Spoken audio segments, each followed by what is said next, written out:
Une réaction après cette journée, tout simplement. Est-ce que le président du FIF est heureux, satisfait? La question n'est pas une question de bonheur, la question est une question effectivement de satisfaction, parce que la conférence s'est déroulée dans de bonnes conditions, et aussi la mesure que j'ai de la responsabilité qui est la nôtre, qui est la mienne, de continuer, d'expliquer ce qui pour certains était un pari risqué, voire incompréhensible. Mais les paris sont toujours risqués. Le risque est là, la suite, donc il va falloir continuer. Comment? La suite est en deux temps. J'en appelle encore à votre patience jusqu'à ce soir pour découvrir un mémorandum d'amitié, d'entente, dans lequel je puis vous assurer qu'il y a au moins 2 articles qui sont historiques, j'ose dire même révolutionnaires. Le reste, nous n'allons pas nous contenter que de belles paroles. Il faut voir l'effectivité de ce qui est dit, leur application, et nous allons nous donner des rencontres, nous allons organiser des rencontres périodiques, à nous de définir la fréquence, c'est peut-être une fois par an, pour voir ce à quoi nous nous sommes tous engagés, est-ce qu'il a été réalisé ou pas. Alors, l'effectivité justement de cette mise en œuvre, de ce qui sera décidé ce soir dans le mémorandum, est-ce qu'il est question, comme certains le disent également, d'une dotation de la Ligue islamique mondiale pour la Fondation de l'Islam de France? En aucun cas et d'aucune manière. Et d'ailleurs, je vous remercie de m'avoir posé la question. Jusqu'à présent, nous avons eu 0 € et il n'est absolument pas question de la moindre dotation de la Ligue islamique mondiale. Si on pense un instant que tout ce que nous avons fait est une affaire d'argent, comme certains veulent le faire savoir, on se trompe. En tout cas, mon engagement est un engagement au service des idées. C'est au service de ce que je crois juste, parce que nous avons pâti d'une idéologie mortifère, qui est celle du wahhabisme et du salafisme. On tourne le dos définitivement à cette doctrine mortifère. Est-ce que la Fondation, excusez-moi, c'est juste pour poursuivre, est-ce que la Fondation a aujourd'hui suffisamment de moyens pour assurer cette promotion d'un islam humaniste dont vous parlez? Non, hélas. J'ai dit tout à l'heure dans mon mot de conclusion que l'enjeu est un enjeu de civilisation, que la cause est une cause nationale, que le défi est un défi de cohésion sociale et même nationale, et malheureusement les moyens pour tout cela sont des moyens epsilonesques. Monsieur Galeb, comment traduire tout ce travail, tout ce grand chantier sur le terrain, et quels seront vos partenaires?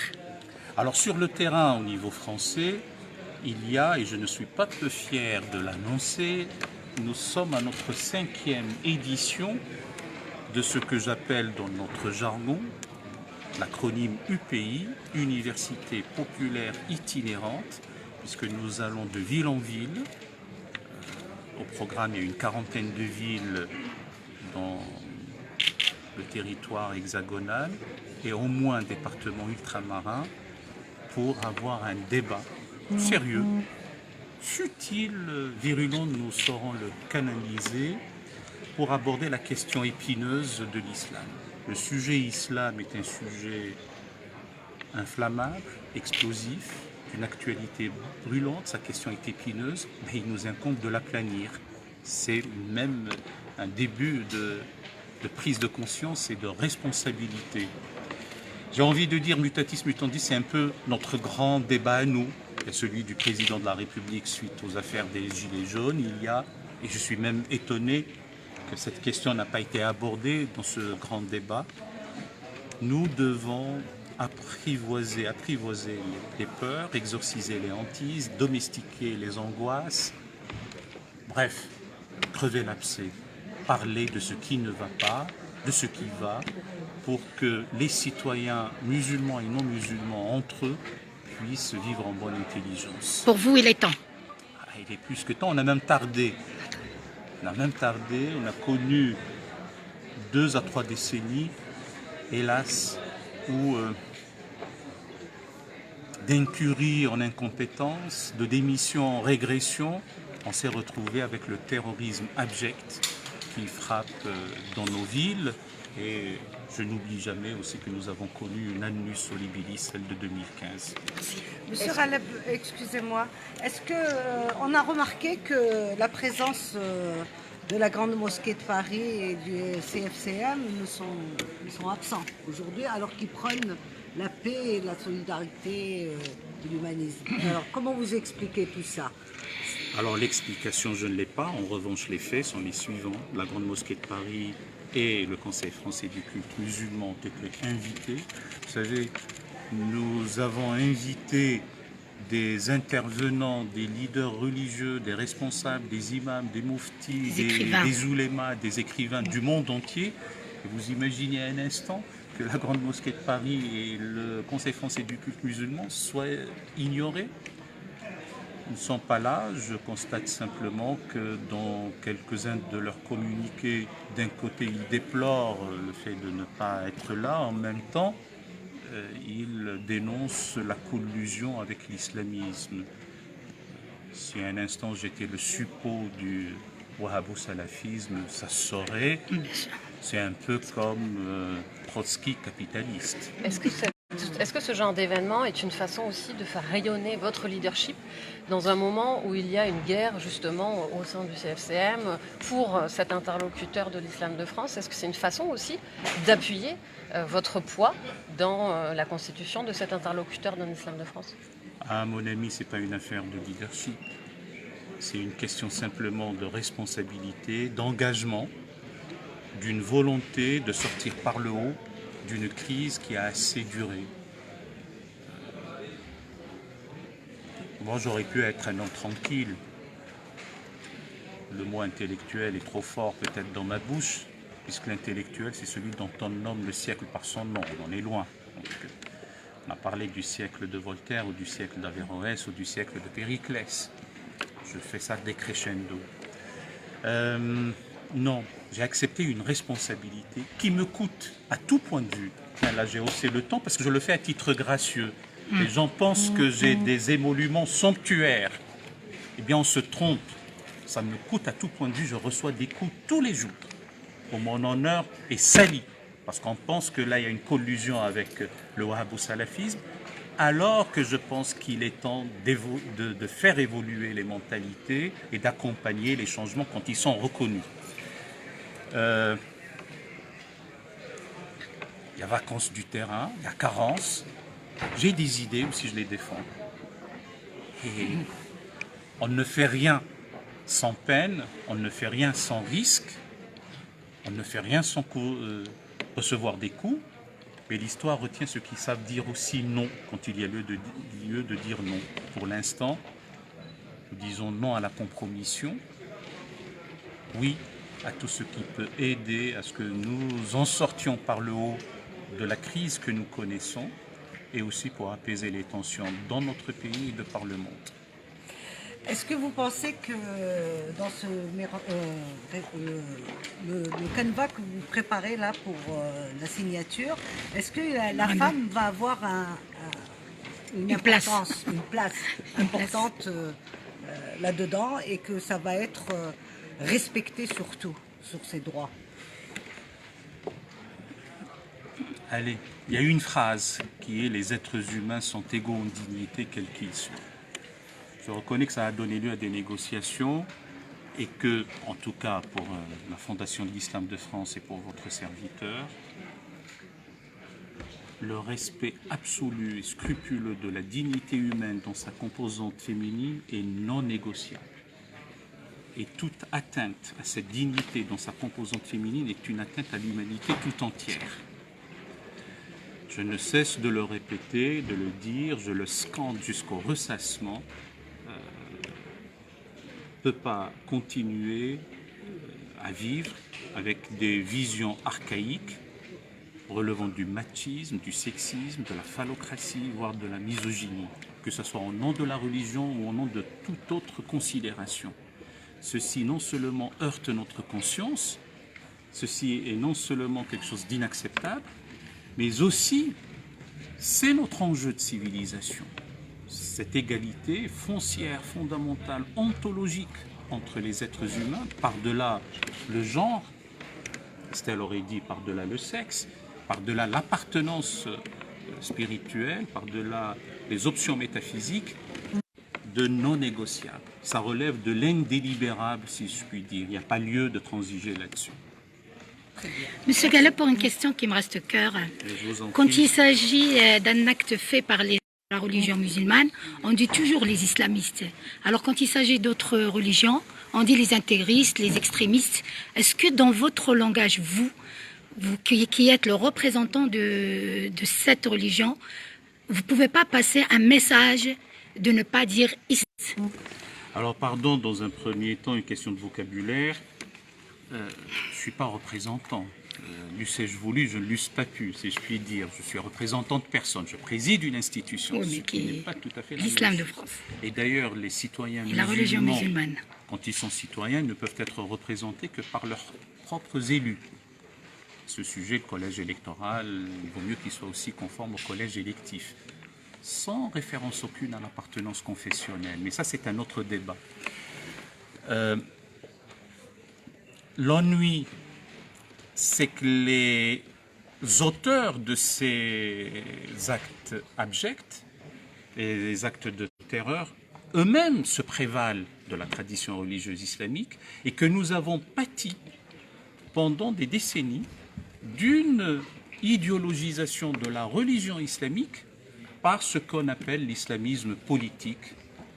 Il y en a même ceux qui nous ont dit que le Coran est la constitution de l'État moderne. Il y en a même ceux qui ont prétendu pénétrer le désir politique de Dieu et l'imposer à leurs semblables. Et donc, l'idée que le suffixe « isme » étouffe la racine, comme disent certains, est là, et donc il faut savoir la corriger. Il n'y a pas d'islamisme au sens récent, au sens un peu de Bruno Etienne, de l'islamisme radical. Il y a des hommes et des femmes appartenant à la religion islamique, et qui va qu'à leurs occupations. Les islamistes sont les adeptes de l'islamisme, notamment l'islamisme politique ou l'islamisme dit radical. Ce sont eux qui doivent aussi revoir et leurs idéologies et leur conception du monde et leur vocabulaire. Monsieur Bencher, il y a eu une certaine émulation, agitation avant cette conférence qui devait déjà rassembler pourtant beaucoup de monde. Les intentions ont pu être un petit peu ternies. Comment est-ce que vous pensez faire pour qu'ils ressortent de cette journée et du texte que vous allez présenter d'ici peu quelque chose qui fasse avancer la réflexion dans le sens souhaité? Notre démocratie permet les manifestations. Je ne suis pas sûr que ça a terni, en tout cas au moins la journée en tant que telle. Le mémorandum par lui-même, mais toute œuvre humaine est perfectible. D'ailleurs, à ce sujet, les belles symphonies restent inachevées, dit-on. On verra, on en parlera, on en fera sa promotion. On ne fait pas ni de prosélytisme, même pour les bonnes choses. On en parle d'une manière sereine, apaisée, responsable, calme. Quand on pense qu'on a raison, sans dogmatisme, on n'a pas à pérorer, on n'a pas à crier, on n'a pas à clamer. On en débat, on parle, on discute, on échange, on améliore, on avance.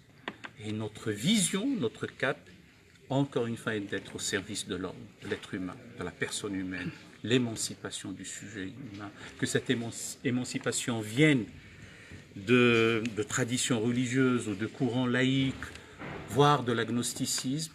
Ce qui prime pour nous, c'est que la dignité humaine ne soit pas ratatinée, ne soit pas écrasée. L'âme humaine est à respecter. Voilà. Oui. La gestion de l'islam, selon presque la totalité des acteurs de l'islam, disent qu'il y a un échec total en termes de gestion de l'islam. Le président Macron tarde depuis un certain temps pour présenter, comme il l'a dit, les jalons de l'islam de France.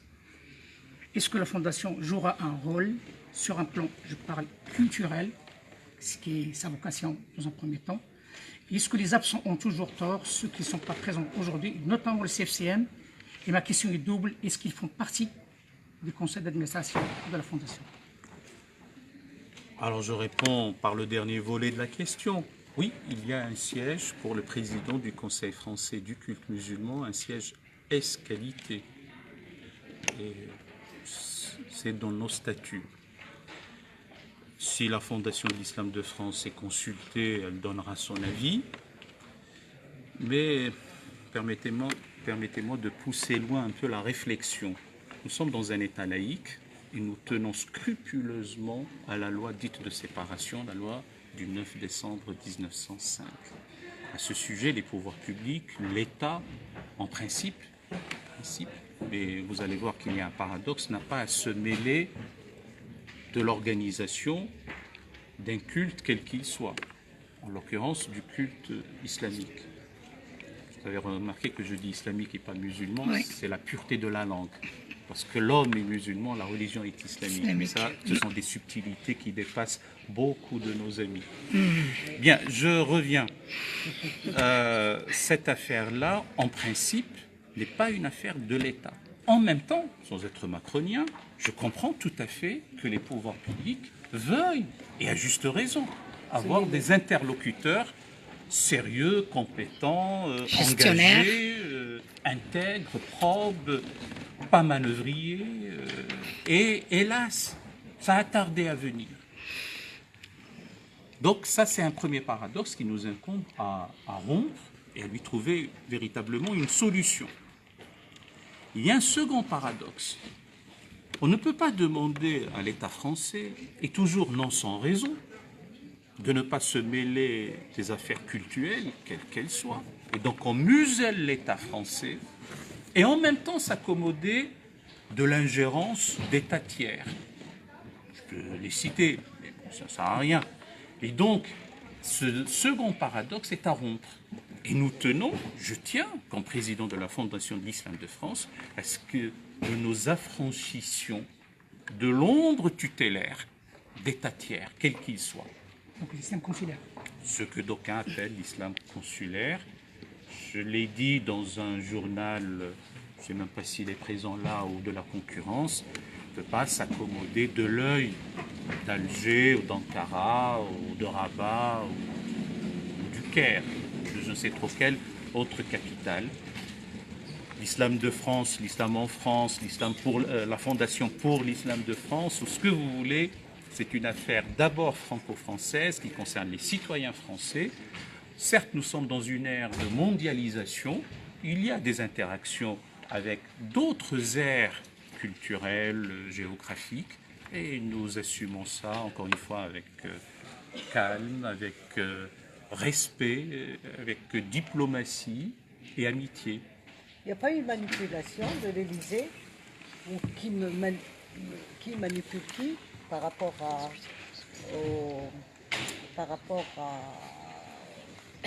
l'Arabie Saoudite? Sincèrement, je ne sais pas. Ce qui est sûr, c'est que, enfin, à notre insu, mais là, ça serait grave. Peut-être si nous avons été manipulés, donc nous aurions fait preuve de naïveté. Mais je puis vous assurer que personne ne nous manipule. Et nous ne nous manipulons personne. Nous disons les choses clairement, calmement. Nous ne répondons jamais aux attaques, d'où qu'elles viennent. Ça ne sert à rien. Et nous avançons tranquillement. Notre objectif, notre fin, notre finalité, c'est encore une fois faire en sorte que la tradition religieuse islamique dans notre pays et la civilisation sous-tendue par cette tradition deviennent une affaire de civilisation. C'est-à-dire qu'on va redécouvrir, je ne suis pas en train de caresser un passé mythique et révolu, aux musulmans au corpus du savoir universel, au moins la forte prégnance de la civilisation islamique sur l'Europe. Et ça fait partie des objectifs que la Fondation de l'Islam de France organise et essaye d'atteindre, et elle le fera. Notre détermination est totale. Merci, c'était vraiment un succès. Vous avez dit qu'on pourrait parler de tout aujourd'hui. Ah mais il n'y a aucun sujet tabou, aucun. Alors, En tout cas, surtout pas avec moi. Que Mohamed Alissa n'était pas là cet après-midi, donc il n'a pas entendu ce qui a été dit, et puis il n'est pas là pour répondre à nos questions. Donc je voulais est-ce que vous pouvez nous expliquer ce point? Pourquoi est-ce qu'il n'a pas assisté à tout et pourquoi est-ce qu'on ne peut pas lui poser des questions sur son intervention ce matin, d'autant que j'entends des interprétations très différentes à propos de ce qu'il a dit, qu'est-ce qu'il condamne exactement, est-ce que c'est y compris le rôle de l'Arabie Saoudite, de la Ligue islamique mondiale, de l'Université de Médine, tout cet envoi d'une littérature extrêmement pleine de propos de haine, etc. Et très, tout ce que vous avez dit, machiste, etc. Et on ne peut même pas lui demander compte finalement sur tout ça. Est-ce qu'il se sent responsable, comme secrétaire général de la LIM, de tout ce qui a été fait par le passé et qui fait qu'aujourd'hui, dans de nombreux pays, y compris en Afrique, on est dans cette situation-là de tension interreligieuse extrême et de violence. Voilà. Et pourquoi est-ce qu'il n'est pas là? Alors, ma chère Anne-Bénédicte, deux choses. Pourquoi est-ce qu'il n'est pas là? Ce qui m'a été donné comme information, c'est que des discussions sur les signataires, sur telle ou telle petite retouche à propos du mémorandum ont pris un certain temps et il est allé aussi voir telle ou telle phrase parce que comme il va poser sa signature, il voulait s'en assurer. Ça, c'est ce qui m'a été donné comme information. Et quand j'ai dit que c'est bien qu'il soit là pour répondre à vos questions, ses services ou les personnes qui sont avec lui m'ont fait savoir qu'il est prêt à répondre en one-to-one, vous me pardonnez l'anglicisme, donc en ayant pris des rendez-vous, il est là encore quelques jours. Et ça sera organisé. Je ne suis pas porte-parole ni de la Ligue islamique mondiale, ni du secrétaire général, mais je pense que ce sont des choses qui vont être organisées avec son secrétariat. Maintenant, sur le fond, ce à quoi je peux répondre et m'engager. Bon, j'ai rencontré l'homme 4 fois en tout. Une première fois à Paris, je n'étais pas encore président de la Fondation de l'Islam de France.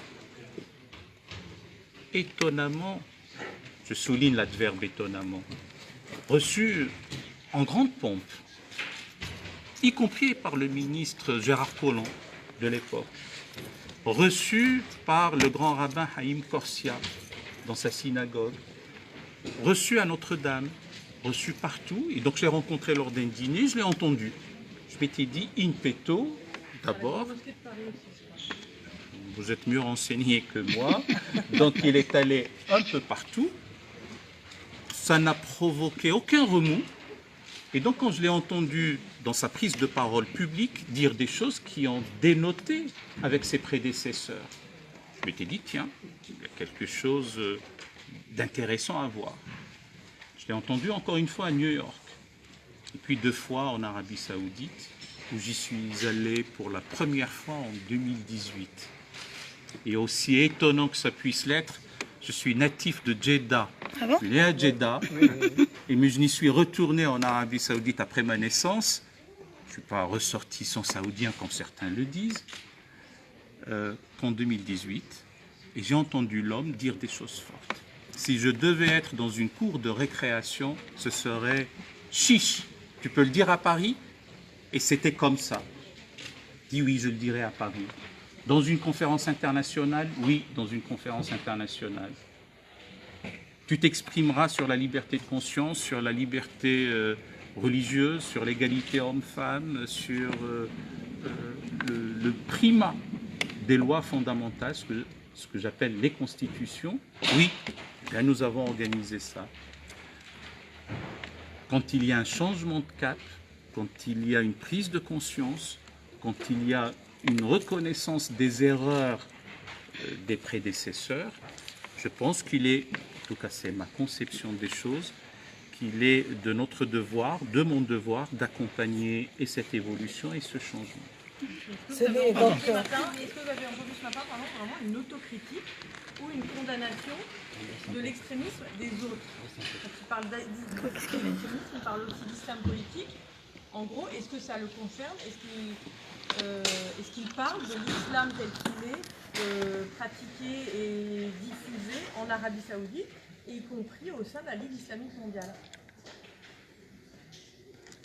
Si je vous donne mon avis, c'est une appréciation personnelle, je pense qu'il y a des difficultés internes. Vous savez, lorsque vous avez un paquebot que vous devriez manœuvrer pour qu'il change de cap, il faudrait à la fois du temps, de l'énergie, et puis une grande force de conviction. Mutatis mutandis, on est dans la même situation, c'est ce que je comprends. Deuxièmement, sincèrement, sans vouloir plaider la cause de quiconque, je pense que lorsqu'il parle de l'islamisme politique, de l'extrémisme, c'est intra-islamique. Tout simplement parce qu'il en a constaté les ravages, il a vu les ravages de l'idéologie mortifère que je ne cesse de désigner depuis tout à l'heure, celle du wahhabo-salafisme, celle de l'extrémisme religieux, de cette collusion entre le sacré et la violence, etc. Et il n'y a aucune raison de ne pas prendre au mot quelqu'un qui dit eh bien, nous voulons changer ensemble et nous ne voulons pas imposer notre point de vue. Et il est prêt à le signer. Donc on verra ça ce soir. Après on verra. Il va y avoir d'autres conférences pour constater qu'est-ce qui a été fait depuis. Nous n'allons pas nous contenter uniquement de paroles pieuses ou d'une pétition de principe. Est-ce que cet extrémiste Raif Badawi, cette magnifique devant, rien n'a été dit à la tribune à ce sujet? C'est vrai que je l'ai dit sous forme de litote, c'est que nous condamnons résolument, avec force, avec énergie, c'est l'homme qui parle, mais aussi le président de la Fondation de l'Islam de France, les châtiments corporels, l'arbitraire, et puis un droit issu d'une vision archaïque, un droit d'inspiration religieuse qui n'est pas de notre temps, injusticiable, même s'il a commis des erreurs, n'est pas là pour être humilié, n'est pas là pour être bastonné ou fouetté. Donc je le dis avec force, je suis sensible à la cause de Raif Badawi. On peut défendre des causes justes, par moments on s'y prend mal, ça c'est une autre histoire. Et quand j'ai dit dans mon exposé de ce matin que nous sommes, quand je dis nous, Fondation de l'Islam de France, c'est la seule institution que je représente pour l'instant. Je peux parler en mon nom personnel. Je suis résolument déterminé à ce que le primat du droit positif soit le droit, y compris dans les contrées islamiques. Dans notre pays, la question ne se pose pas, heureusement. Mais le droit positif doit primer le droit d'inspiration religieuse, a fortiori dans son archaïsme. Le droit positif, la norme religieuse doit être abordée d'une manière critique. C'est une émanation rationnelle des hommes qui s'applique aux hommes pour le bien des hommes. Je dis les hommes et les femmes, bien entendu. Et ce qui a été fait par des êtres humains peut être défait par des êtres humains. C'est le législateur dans sa sagesse qui le fera. C'est la démocratie. Parce que le législateur est en principe élu par le peuple. Et avec la séparation des pouvoirs que nous connaissons. Pouvoir contre pouvoir. Des femmes en Arabie Saoudite, par exemple, qui se font tuer ou lapider sur la place publique, comme récemment la femme, il y a quelques jours, qui a été tuée parce qu'elle a demandé le divorce. Je ne suis pas homme à me défausser, mais je vous réponds tout de suite. Moi, si j'œuvre et j'œuvrerai toujours, c'est pour la Fondation de l'Islam de France. Oui. Mais les personnes avec lesquelles nous discutons, nous parlons, nous leur donnons nos idées. ce à quoi nous croyons, sur quoi nous ne transigeons pas. Et je ne peux pas dire à l'instant que nous sommes résolument opposés au châtiment corporel, aux peines capitales, et nous accommoder à cette situation. C'est un dialogue, et un dialogue sérieux. Vous allez peser quand même pour... Je ne sais pas quel est notre poids, mais nous parlons. On compte sur vous. Ah ben merci, on verra. Merci.